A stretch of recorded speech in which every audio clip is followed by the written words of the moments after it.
I'm Ashton Addison from Blockwest Capital for Investment Pitch Media, and today on the Crypto Coin Show we have Rudy Koch, the co-founder of Mythical Games. Rudy, welcome to the show, and thanks for taking the time. Thanks for having me.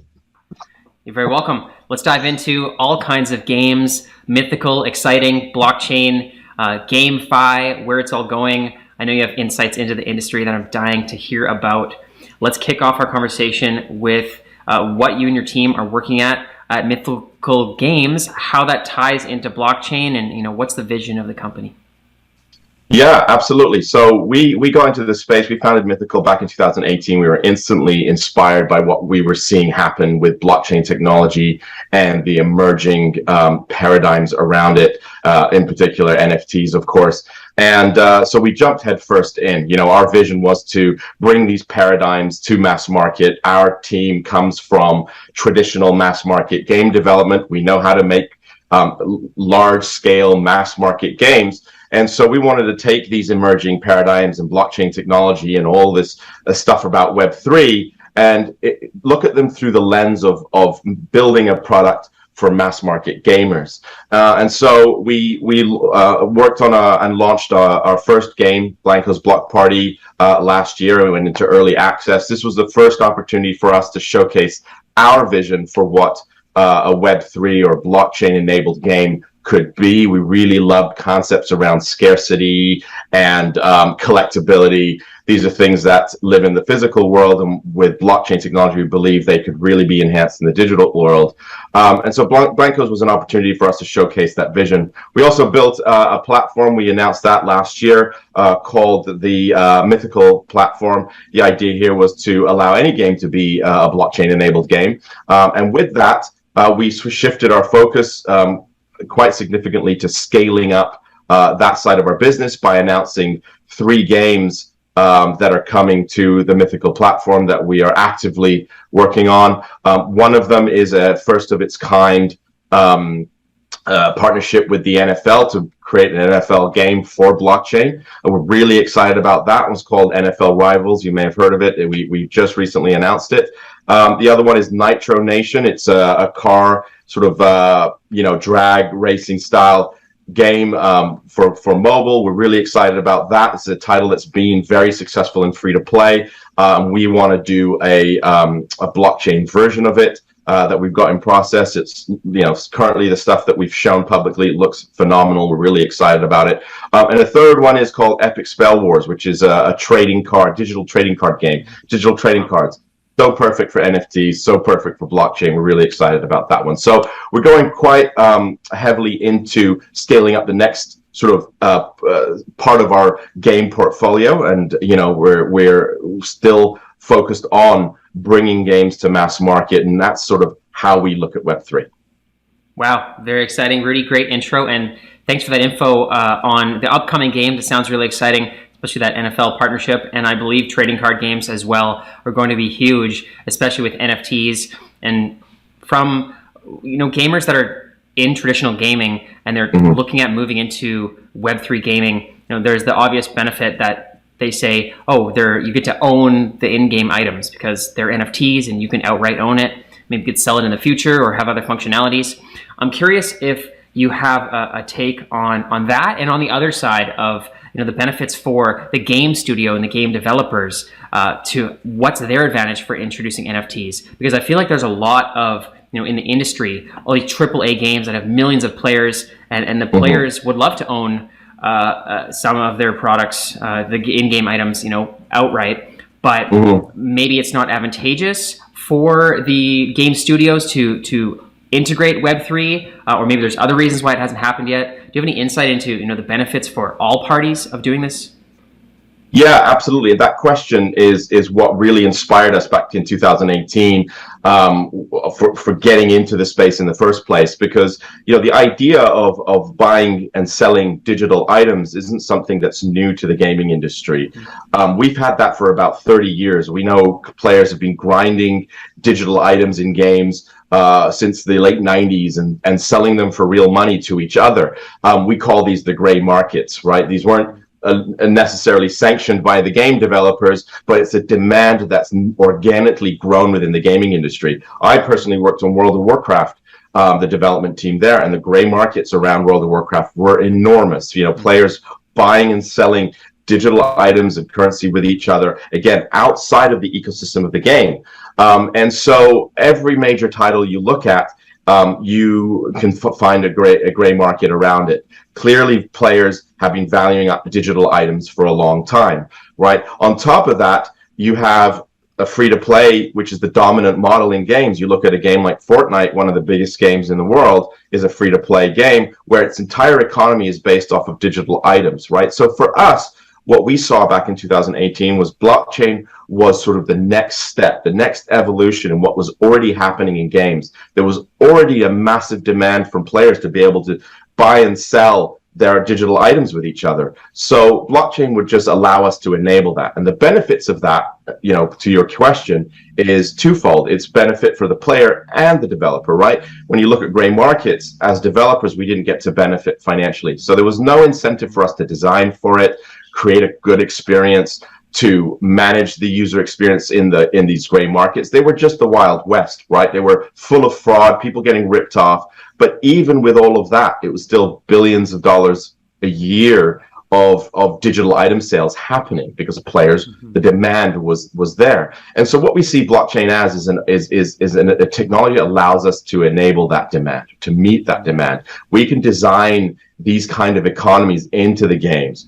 We can create marketplaces built on blockchain that are user-friendly, that are regulated, that are safe for consumers. And with smart contract technology, we can make sure that players can participate in the economics, and we can ensure that developers can participate in the economics. And therefore, from the development side, we are now incentivized because we can participate. We're incentivized to maintain a great experience for users. We're incentivized to design it into our games, which is really exciting. It means we can deliver new types of experiences. And for the player, they can now legitimately do what they've wanted to do for about 30 years. And, people ask me, do you think, gamers will get the idea that they can make money playing games? And to that, I say, it's already happening, right? Twitch, YouTube content creation, these are players making money playing the games they love. They're not making the game, we're making the game, but they're fans who are monetizing. So for us, esports is another example, but for us, blockchain and this kind of inclusive economy that we're able to create with NFTs is another set of tools for enterprising players to participate in the value that they generate in the games that they play. I love that perspective, Rudy. And I understand a little bit about gaming in that there are real world trading or people grinding for items and selling them, and that has been happening for 30 years. So if it's already going to be happening, you might as well. I feel like it's getting to a point where it's going to get so big that the game developers need to introduce NFTs so that they can get a cut from and have a say in and making it managed probably better, with less fraud and just making it easier to make those transactions happen. If it's going to happen anyway, you might as well take part in it. Yeah, and I'll also add that the players wanting to buy and sell items with each other, is a reflection of the value that players are putting in the game now, right? And when I remember a time where you would play a video game and the objective was to get from the start to the end as fast as you could without losing 3 lives, right? Now it's about open world sandbox games, Minecraft and Fortnite, where you have an enormous amount of control over customizing, and people are so proud of the creativity that they can express in games, and that's value. Yes, the developer has to create a great game, but once you launch a game, then it's up to the community to come in and create value by being engaged and being creative and customizing. And so, players contribute a lot of value to the games that they spend time and money in, and now with NFTs, they can participate in that value. Well said. And I find it funny that we've sort of transitioned into games that they are open world, they're more exciting, but they also don't really have an end. Before you could beat the game in a day and you'd be done with it. Now you can continue to play forever, and the MMO capabilities of it and the multiplayer allows you to not just play a game to beat it, but actually play a game to make friends and hang out with them every day, and make that a lifestyle. Yes. So it's And interesting how it's transitioned. that's right, and that is the major transition, right? The new generation of gamers is spending more time in digital space than ever before. Their identities live online. Their social networks live online. When you want to go and get a new skin, you're showing it, in Fortnite or whatever game you're buying these items. You are then going and showing them off to your friends in the digital space. Look at the cool stuff that I've got. And so, yeah, there's a lot of value now in the digital space to the new generation of gamers in a way that's never been before. And so it just makes natural sense to allow gamers to own their digital footprint and participate in the value that they generate from it. Definitely. And now with this first blockchain game that your team has created with the Block Party, can you talk a little bit about what makes that game exciting, why you chose it first, and then about the blockchain and NFT aspect of it? What have you learned the most from that part that you're going to take forward into the series of games that you're creating? Yes, great question. So Blanko's Block Party, what we wanted to do was we wanted to create a game that had two major pieces to it. One, we wanted it to be a AAA game. That was really important to us. Again, we came into the space having worked on Call of Duty, Skylanders, World of Warcraft, Guitar Hero. We've come from deep traditional game development experience on some of the biggest brands in the world, and so we wanted to bring those sensibilities into the space and tackle these new paradigms through that lens. And so for us, it was important to put out a game that felt like a game first, right? People, games aren't an essential service. You use your banking app because you kind of have to pay your bills, right? Whether it has bugs or it's a good experience or a bad experience, it's kind of an essential service. Games aren't. People play them to have fun. They play them to have good experiences. And so for us, we come from decades of creating good experiences and great experiences for players. And so we wanted to do the same with Blanko's Block Party. We want it to be game first, where by playing the game and having fun, you're also able to collect NFTs and own your digital footprint in these games. The other side of it too is that we wanted to experiment with scarcity. Scarcity is a very new paradigm. It's something that we haven't really been able to do well in games until blockchain. Blockchain is exceptionally good at managing scarcity, and so scarcity, collectability. These are things that we really wanted to lean into and experiment with. So, you might notice that Blanko's Block Party is inspired by vinyl toys. The physical vinyl toys industry embodies some of these paradigms that we wanted to experiment with. So in the physical vinyl toy world, you travel to a Comic-Con or around the world to find that one vinyl toy by your favorite artist. It's really a chase to get the cool designs. And on top of that, some of them are limited quantity, right? Like 1 of 5,000. If you're a physical toy collector or comic book collector, these are paradigms that you're really familiar with. And so we felt like vinyl toys really fit well with the concept of NFTs and blockchain and scarcity. It also, vinyl toys allows us to create a couple of silhouettes of sort of the characters, and then allow different artists to create a whole variety of flavors, right? Different flavors for different tastes, right? What you think is cool is going to be different than what I think is cool. So we wanted to make sure there was enough variety to appeal to a large audience. And so vinyl toys hit the nail on the head for us. It's inspired by the vinyl toy industry. You're playing with the Blankos are the characters that you play within the game. They're vinyl toys, and they're all limited edition, right? They all limited by time, so they were available for a window of time, and after that they're completely sold out, or they're limited by number, 1 of 3,000 or 1 of 5,000. Once they're sold out, they're gone forever, right? The only way to then buy them, if you want them, is to buy them on secondary market off someone else. So again, we wanted to lean into making a great game that was a game first experience and experimenting with some of these new concepts around scarcity and collectability. Very interesting. And yeah, with that kind of background experience in gaming, I've heard it from many other game studios. Game experience first, and blockchain second. It's not essential to have blockchain, but it is essential to have fun in the game. Otherwise, the retention is not going to be very good. And that's a Yes. question that I have for you as well, and that I ask game producers is often there's a hype cycle when the game just comes out and everyone starts playing, but then people sort of get bored after a few weeks or a month.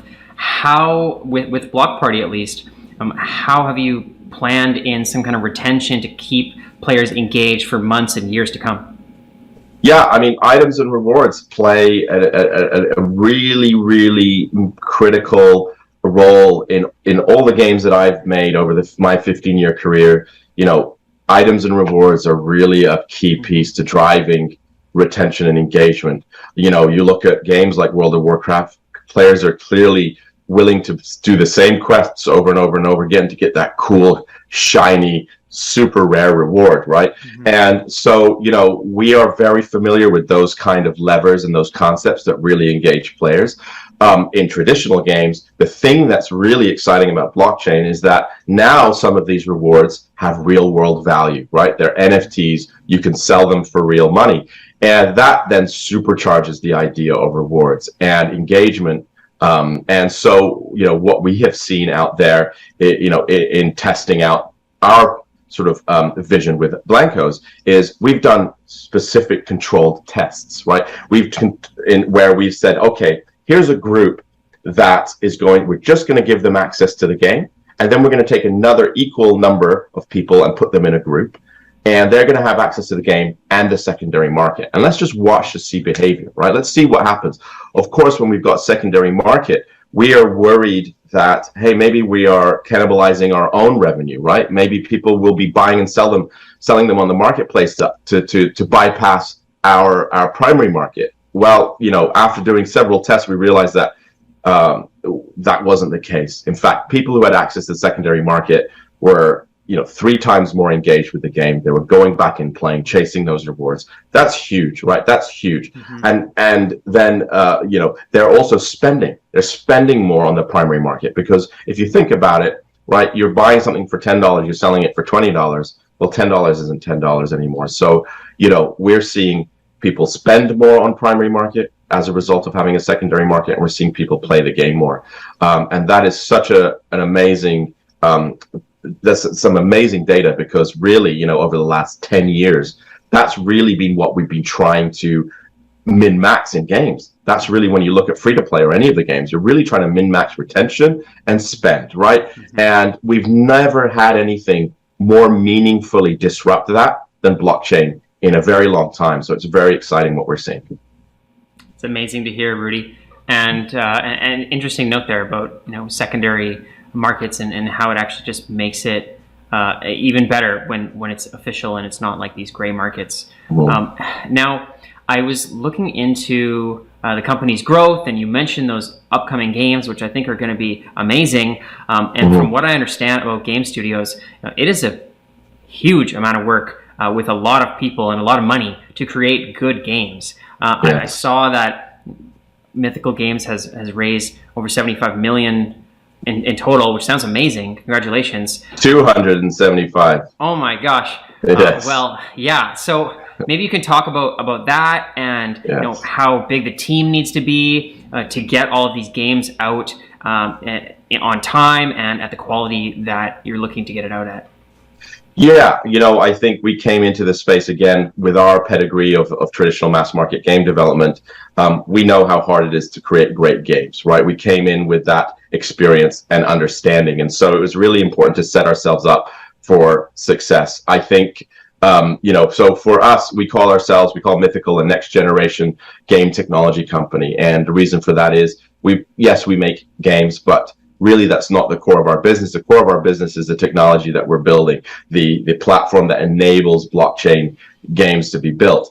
And so, the capital, with the recent capital that we raised last year, really it was to help us shift our focus towards the platform and growing our portfolio of companies, of games. We've had a ton of learnings from Blankos Block Party. We are getting into the space in 2018 with the expertise that we had. It was very early, and so we've had almost 4 years of learnings and expertise under our belt building blockchain games, and now we want to apply that to the sort of the next generation of games that we're bringing to our platform. And so we're really excited about that, and that's what the raise was for. The raise was for us to allow us to grow our portfolio of games from one to many, and apply a lot of learnings that we've had along the way with Blankos to these new games that, like Blankos, will be games first and targeted for mass market. Well, good. Congratulations on that. I'm looking forward to seeing those games come out. Now, for the viewers that want to learn more about the Blanko game that's already out, and to follow along with the updates for the NFL game, the card game, all the updates for Mythical Games, what's the best way to stay involved in the community and to get started? Yeah, absolutely. There's a couple of websites to check out. You could check out Blankos.com if you're interested in Blankos. You'll find all the social. You'll find all the socials on there to link to get to Discord and whatnot. You can go to Mythical.Games as well as our main Mythical website that has links to all the games that I announced, from NFL Rivals to Nitro Nation and Epic Spell Wars, with link outs to those websites and socials. And again, I would encourage you to come check us out on Twitter, check us out on Discord. We'd love for you to join the conversation. What we're doing here is really exciting. It's exciting because it's so new. We're exploring new frontiers with blockchain and Web3, and the community plays an incredibly important role in all of that. So we're really eager to hear from you and the fans, and to be part of this journey with us. Thank you so much, Rudy. I will leave the links in the description box below as well to make it easy for the viewers. All the best on everything blockchain gaming. Please continue to move the industry forward. I'm really looking forward to seeing all these amazing games that your team's coming out with as well. So let's follow up in the near future. Sounds great. Thank you so much.